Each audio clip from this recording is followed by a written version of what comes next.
So what about the other 1% of the UFO phenomenon? Has there ever been legitimate sightings?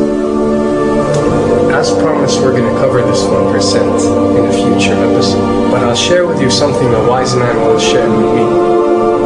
Before we should start focusing on dealing with problems outside our world, we should first focus on solving the problems within our world.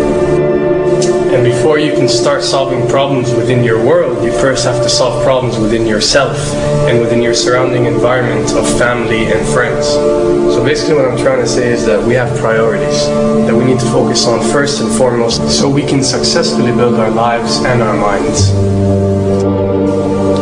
Now, it's no secret that the difference between what the government knows about UFOs and aliens and what is shared or released to the public is extremely enormous. And unfortunately, governments and several organizations on Earth are taking advantage of the UFO phenomenon to achieve worldly agendas. So why do we see particle beams, huge ones, firing at things that are, you were saying 200,000 Gs? Yep. I mean, go over that. Well, because I think it's part of a test for if there are bad guys out there. Or maybe they're doing preparations for factions. We may be looking at more than one faction.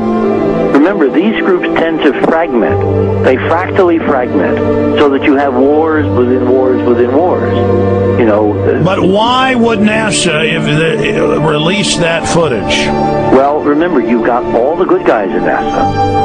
And then you've got a few who are not good guys. The good guys don't know that there's something to keep secret. Remember, the lie's different at every level. They believe the lies they've been told. So when you set up a structure, an institution, which is supposed to be open and above board and is supposed to present live TV of the shuttle missions, they present live TV. Now, the controllers can't say, oh, well, you can broadcast this, but you can't broadcast that. Because the honest guys will then say, sure. Well, why can't we broadcast that? So people always say if this was happening, it would come out, and it is coming out. Well, I mean, I agree with you. When you've got the Catholic Church saying we need to love the aliens, they're our brothers, when you've got every major denomination saying it, when you've got all the movies, and you've got, in the 80s, huge programs at the Olympics with aliens landing, fake aliens, and you've got huge things the size of 3 football fields floating over Dallas and stuff all over the place.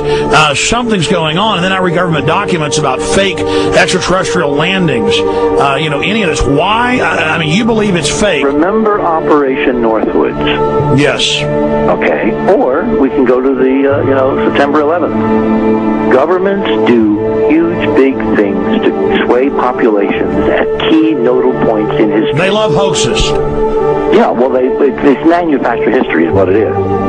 We are building, all my UFO friends, I need to shake them because they're so, frankly, they're extremely naive, Alex. They really believe we're building toward disclosure. I believe we're building toward a mass, carefully manufactured, fake event where ETs, who are really humans, who are really part of this secret clique, who are probably Nazis, who have developed or perfected their technology from World War II, which is why you've got to get, Joseph on. They are going to basically fake out the world. And there's an incredible window on the Nazi black ops programs, the compartmentalized, incredible high technology efforts that were being funded by the Nazi war machine, particularly toward the end of the war, in a desperate effort to win the war, and they fastened their hopes on several key technologies, some of which appear to be the control of gravity itself, which again is a separate piece of data from my work, which came at this from a hyperdimensional physics perspective. We know there's a lot of suppressed technology. 20 years after the B-2 bomber was already in service, they declassify it. So we have a lot of cases of that. We know there's a whole shadow government. This is technology and physics, Alex, that would make anything you think you know like a candle flame compared to a hydrogen bomb. This is a physics that literally allows you to rearrange time.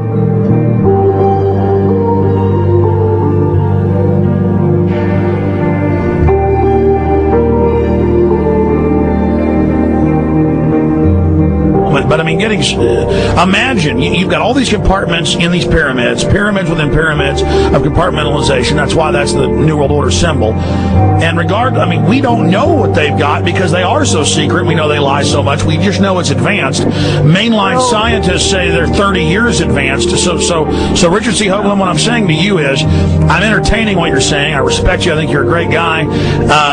My only issue is, like you said, dealing with what we know they could be up to. The fact, Alex, we have done experiments. We have our own data. We have experiments now from the Soviet Union. 30, 40 years when the Iron Curtain came down, when Glasnost finally prevailed, a huge amount of stuff was declassified from the KGB as well. And we now have put this data together. We not only know what the physics is, we know what it can do, we know what it's based on, we know how to make it work. We've seen in our own experiments ample evidence. We've seen experiments across the American landscape and even in Europe that vindicate various parts of this. And the latest thing I'm working on, it looks like von Braun himself was deeply involved in some of this early physics experimentation, but they're keeping all the good stuff for themselves. The reason is that if we got access to the good stuff, if we got access to the technologies, the energy, we wouldn't be worried about $4, $5 a gallon gas or $10 a gallon gas. We would live like people are supposed to live, all 6 billion of us who could live lightly on the earth, Alex, with this technology. And live longer. Absolutely, and better, and you could live to 200-300 and have the virility of your 20s and 30s. There's extraordinary medical breakthroughs, there's extraordinary physics breakthroughs, technology breakthroughs, energy. It's all been kept away.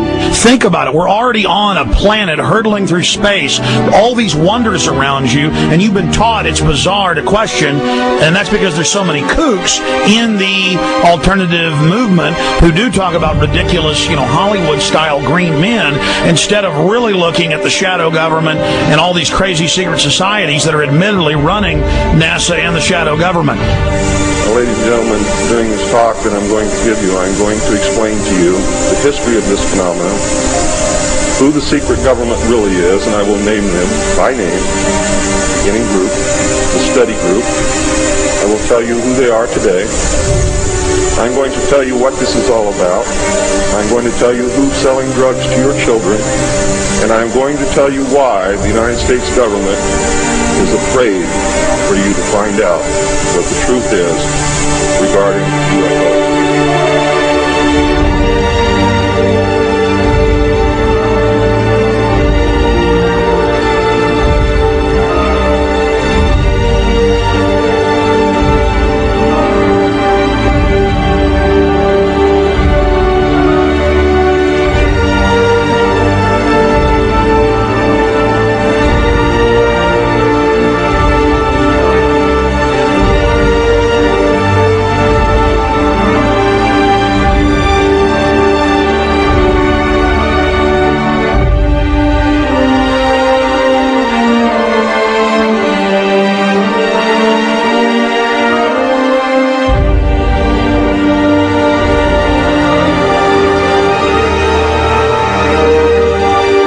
Turns out that even though she remembered that she'd been part of the team to debrief the astronauts, she couldn't remember a thing that they said.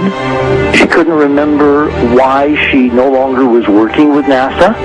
She couldn't remember. In other words, her memory lapses were enormous, and I don't think they were feigned, because we now found the same pattern in all the flight crews.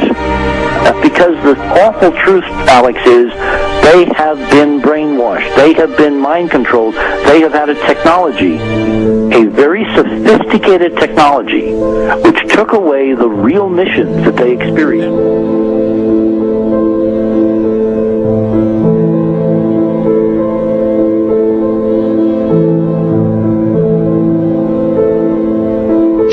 Sorry.